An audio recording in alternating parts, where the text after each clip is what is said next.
Welcome back to Talk Football. I'm here today with Joe Parker, one of the most notorious hooligans in the world of football. Thank you for having me. No worries. Now, Joe, at what age did you get into football hooliganism? I'd say around 15 or 16. It all started at school, scrapping in the schoolyard. But yeah, towards 16 or 17 I started going to football more often, got on with the lads, and then it all went from there really. Yeah. 15, quite a young age. Was that father figure or just enjoyed fighting? No, it's just really the joy of fighting. There's nothing really like it. It's the football brings you together with other mates, and then all of a sudden you see people that don't support the same team as you, and it just brings out that hatred of punching them in the face. There's nothing really like it. So you say people that don't support the same team. Yeah. What teams are these? Who's your biggest enemy, as it were? Oh, it's got to be Swindon, hasn't it? Swindon. Just look at the state of them, really.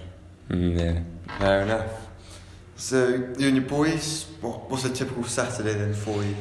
Typical Saturday, wake up around 9:30, 10ish, get all the clobber on, the Adidas Gazelles, your Stone Island jumpers, that sort of stuff. Meet down the pub probably 4 or 5 before a game. Maybe a little scrap before a game. You never know, depending on what the opposition are feeling like. Watch the game, make plans after the game to have a scrap with the opposition fans out of the way of the police.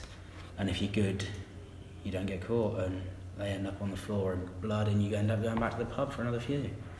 So is there a fight every game? Or is it not every game, but most games. Some teams are more notorious than others. There's some teams that won't even go near you, but I say that's the reputation that comes with being such a big club that some teams just won't ever come near you. Good reputation then, is it? Oh yeah, second to none really. The only team that we've ever really failed with is probably West Ham, but you're never going to really get on top of them, are you? Yeah. So how many times have you been caught then? Been arrested? Been bleeding out? Oh, a few times. I mean, more than I can count on a hand, but yeah, nothing's ever come of it. The way to do it is make sure that it's not related to football, because then you don't get banned from the games. Just say it's GBH and you're fine.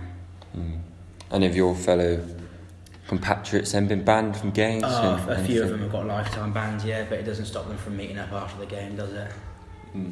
Have you ever seen any of your boys, as it were, die from a fight? Was there any serious injuries? Never death, but I think you've seen a few end up in hospital with pretty bad injuries, yeah, but that's what comes with the territory, really. You're putting yourself in that position, it's going to happen, isn't it?